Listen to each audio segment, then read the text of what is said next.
오늘 하세나 본문은 고린도후서 3장 12절에서 18절까지의 말씀입니다. 우리는 이런 소망을 가지고 있으므로 아주 대담하게 처신합니다. 모세는 이스라엘 자손이 자기 얼굴의 광채가 사라져 가는 것을 보지 못하게 하려고 그 얼굴에 너울을 썼지만 그와 같은 일은 우리는 하지 않습니다. 그런데 이스라엘 백성의 생각은 완고해졌습니다. 그리하여 오늘날에 이르기까지도 그들은 옛 언약의 책을 읽을 때에 바로 그 너울을 벗지 못하고 있습니다. 그 너울은 그리스도 안에서 제거되기 때문입니다. 오늘날까지도 그들은 모세의 글을 읽을 때에 그 마음에 너울이 덮여 있습니다. 그러나 사람이 주님께로 돌아서면 그 너울은 벗겨집니다. 주님은 영이십니다. 주님의 영이 계신 곳에는 자유가 있습니다. 우리는 모두 너울을 벗어버리고 주님의 영광을 바라봅니다. 이렇게 해서 우리는 주님과 같은 모습으로 변화하여 점점 더 큰 영광에 이르게 됩니다. 이것은 영이신 주님께서 하시는 일입니다. 오늘 본문은 어찌 보면 매우 간단하게 넘어갈 수 있지만 한번 자세히 읽어본다면 잠깐 멈춰서 생각할 수밖에 없는 부분들이 있음을 발견하게 됩니다. 바로 너울 때문인데요. 일반적으로 우리는 개역개정에서 사용하고 있는 수건이라는 단어가 더욱 친숙할 수 있으니 오늘은 하세나를 하며 수건이라는 단어를 써보겠습니다. 출애굽기 34장을 보면 모세가 하나님과 40일 낮과 밤 동안 대면하여 대화를 마친 후 다시 이스라엘로 돌아오는 장면이 묘사되어지고 있는데요. 하나님을 가까이서 대면하고 대화를 나눈 나머지 마치 하나님의 영광이 모세의 얼굴에서 반사되듯 광채가 났다고 출애굽기는 기록하고 있습니다. 그리고 그 장면을 목격한 이스라엘 백성들은 두려운 나머지 모세에게 가까이 하지 못했고 모세는 그런 백성들을 보호하고 배려하는 차원에서 수건으로 얼굴을 가리고 하나님의 말씀을 전달했습니다. 참으로 놀라운 사건이 아닐 수가 없죠. 그런데 오늘 고린도후서 말씀이 우리에게 혼란으로 다가올 수밖에 없는 이유는 출애굽기가 이 수건 사건을 묘사할 때는 마치 하나의 영광스러운 간증처럼 풀어나가는데 오늘 사도 바울은 모세가 수건으로 그의 얼굴을 가렸던 사건을 구약에서 풀이한 근거와는 다르게 설명하기 때문입니다. 일단 본문에서 13절을 보면 새 번역은 모세는 이스라엘 자손이 자기 얼굴에 광채가 사라져가는 것을 보지 못하게 하려고 그 얼굴에 너울을 썼지만 이라고 하지만 사실 개역개정 성경이나 영문 성경 그리고 원어를 살펴보면 모세가 자기 얼굴의 광채가 사라져가는 것을 보지 못하게 하려고 그 얼굴에 수건을 썼다고 하지 않습니다.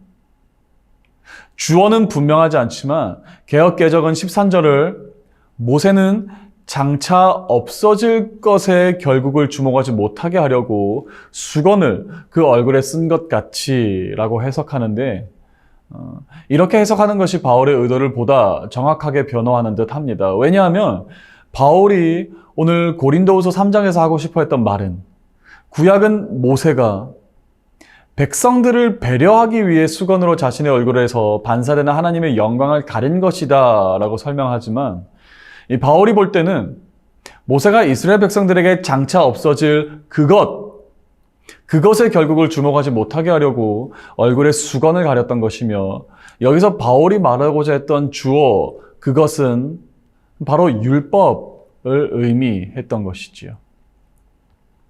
모세가 40일 낮과 밤을 애써 가지고 온 그 옛 언약이자 율법의 영광은 결국 사라질 것이기에 그것을 숨기려고 얼굴을 수건으로 가렸지만 바울은 단호하게 고린도와 아가야의 성도들에게 말합니다. 그와 같은 일은 우리는 하지 않습니다. 우리는 이런 바울의 의도를 14절에서도 다시 발견할 수 있습니다. 고린도 후서 3장 14절. 그런데 이스라엘 백성의 생각은 완고해졌습니다. 그리하여 오늘날에 이르기까지도 그들은 옛 언약의 책을 읽을 때에 바로 그 너울을, 그 수건을 벗지 못하고 있습니다. 그 너울은 그리스도 안에서 제거되기 때문입니다. 다시 말해 이스라엘 백성들은 여전히 곧 사라질 옛 언약과 율법의 영광에서 헤어나오지 못하고 있는 것이라며 고린도와 아가야의 성도들에게 고발하고 있는 것입니다.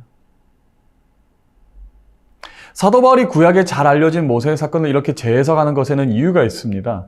먼저 유대인들이 그토록 큰 자부심을 느끼는 율법을 처음 전달한 모세 또한 율법의 유효성과 한계를 이미 잘 알고 있었다라는 것을 알리기 위함이었으며, 두 번째, 모세보다 더 위대하고 모세가 가르친 옛 언약보다 더 위대한 이가 있었는데 그가 바로 예수 그리스도이심을 강조하기 위하여 그랬던 것입니다.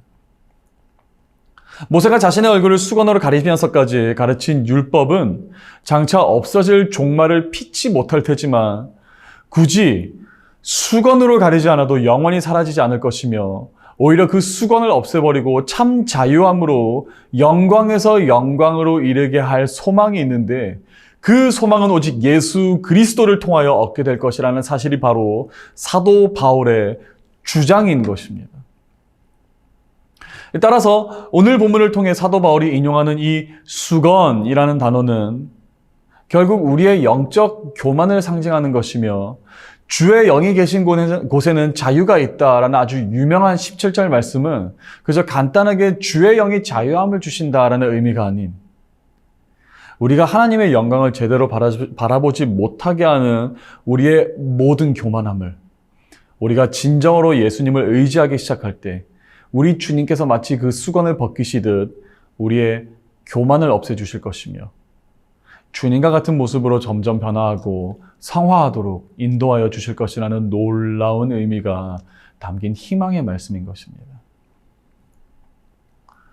그러므로 요즘 아무리 말씀을 읽어도 하나님의 영광을 발견하지 못하는 것 같고, 마음이 메말라 말씀의 묘미를 느끼지 못하시는 것 같다면 오늘 주님께서 우리의 수건을 벗겨주시도록 기도합시다.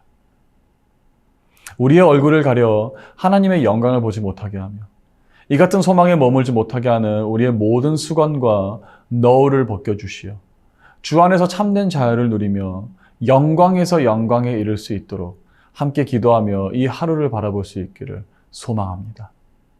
기도하겠습니다.